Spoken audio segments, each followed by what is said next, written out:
Good evening everyone. आज हमारा topic है दया। आपके अनुभव से हमें बताएं, दया क्या होता है। दया एक पॉजिटिव फीलिंग्स होता है और एक डिवाइन ह्यूमन वैल्यूज है दया।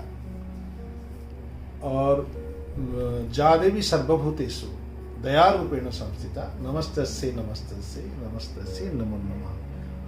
हर एक का भीतर दया भाव रहता ही है और दया जब भी खिलता है, चाहे इंसान में हो या चाहे भगवान में, कुछ अच्छा होकर रहता है।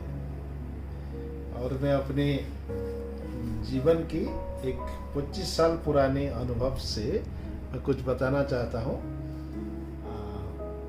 सुनिए ध्यान से। हम लोग लास्ट 26 इयर्स हो गया हम लोग चलते हैं बाबा धाम। अभी सावन का महीना है और वहाँ से हम लोग जल लेकर बाबा धाम चलते हैं अराउंड मोर देन 100 किलोमीटर्स। तो जब सेकेंड ईयर में जब हम गया था बाबा धाम, तो उस समय में मैं और मेरा साथ और एक साथी थे, शर्मा जी बोल के, और हम लोग का पास ओनली 48 आवर्स था पहुंचने के लिए।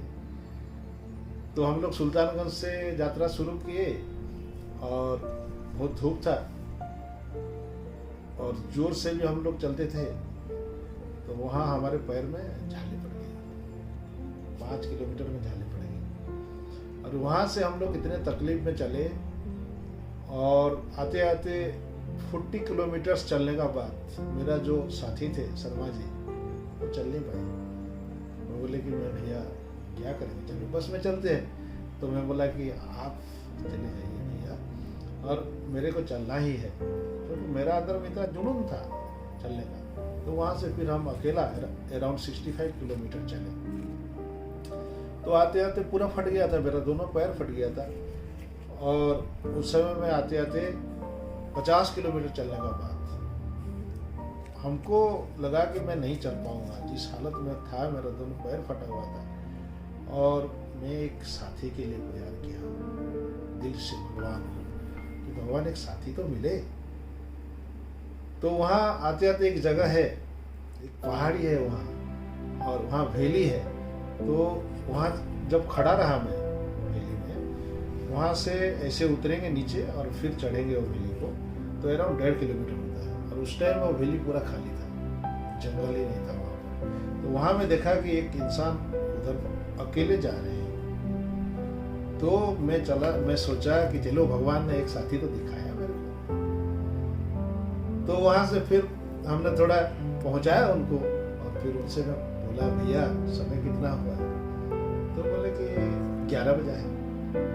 और फिर उन्होंने मेरा पैर से ऊपर तक देखे, बोले कि भैया आप तो बड़ा ही चोट हो गए हैं। तो मैं भी देखा उनको, मैं भी बोला आप भी तो तकलीफ में है।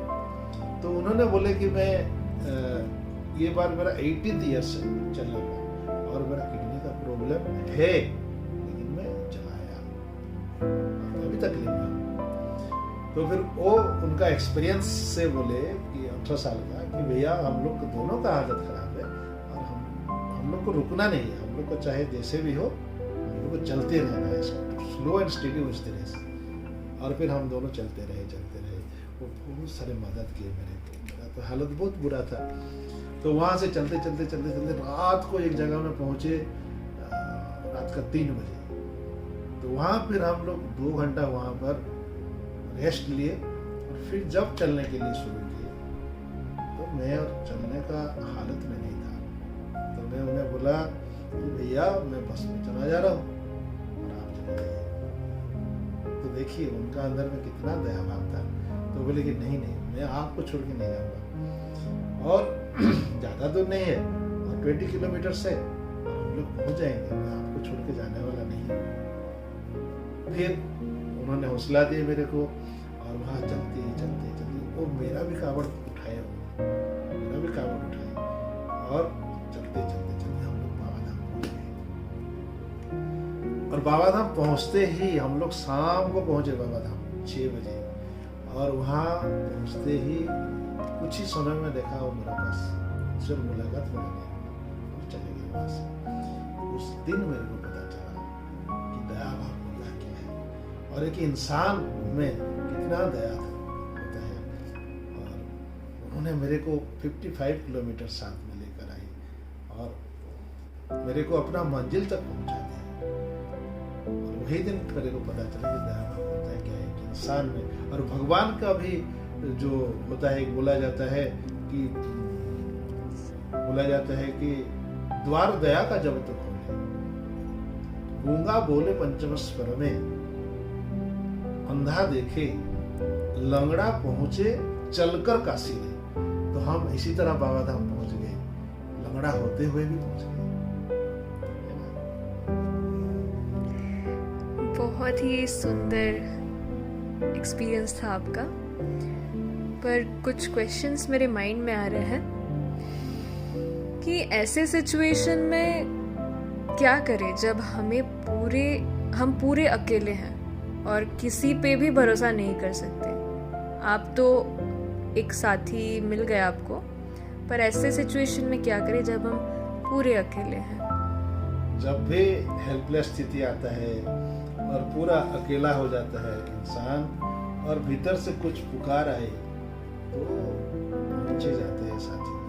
ये तो मेरा अनुभव है और पहुंच ही जाएंगे। और भगवान करे ऐसा स्थिति ना आए और आए तो भी दिल से पुकार आए तो देखना जरूर साथी मिल जाएंगे। अच्छा, जो लोग सोसाइटी में गलत काम करते हैं, जैसे कि क्रिमिनल्स होते हैं, क्या उन पे भी हमें दया करनी चाहिए? उनको तो डबल दया जरूरत है। वो लोग क्राइम्स क्यों करते हैं? क्योंकि उनका अंदर कुछ टेस्ट है ना, तो उसी के लिए उनको डबल दया का जरूरत है।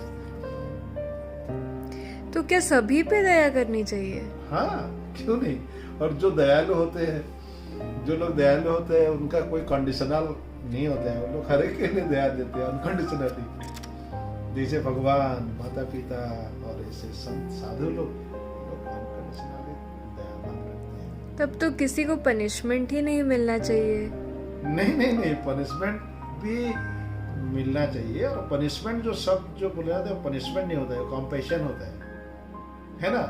कैसे? क्योंकि ऐसे देखिए, पकड़ लो, ये हाथ में मेरा वुंड हो गया, कुछ घाव हो गया और वो इन्फेक्शन हो गया, तो डॉक्टर के पास जाने से इसको काटना ही पड़ता है कभी कभी। तो काटना क्या गुस्सा होता है क्या?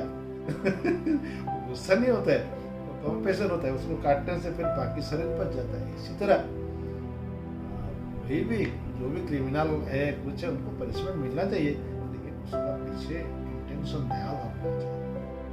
होता है। वाओ, तो दया भाव बहुत ही इम्पोर्टेंट एलिमेंट है। बहुत जरूरी है। और एक चीज मैं बता रहा हूँ, वही बाबा धाम का बात बता रहा हूँ कि घायल ही जाने घायल की गति। और हम जब भी चलते हैं 10 किलोमीटर 20 किलोमीटर तो पाँव में झाले पड़ जाते हैं और हर कोई लंगड़ा होता है वहाँ। और जो भी चलेगा वहाँ, उनको ही पता चलेगा कि परमात्मा का दया कैसे, रूहानी दया कैसे आता है और इंसान से भी दया कैसे मिलता है। और कैसे एक लंगड़ा भी चलकर पहुंच जाता है इतना दूर, है ना। तो दया बड़ी चीज है, धर्म का मूल दया होता है। अच्छा लगा? बहुत अच्छा लगा। Thank you.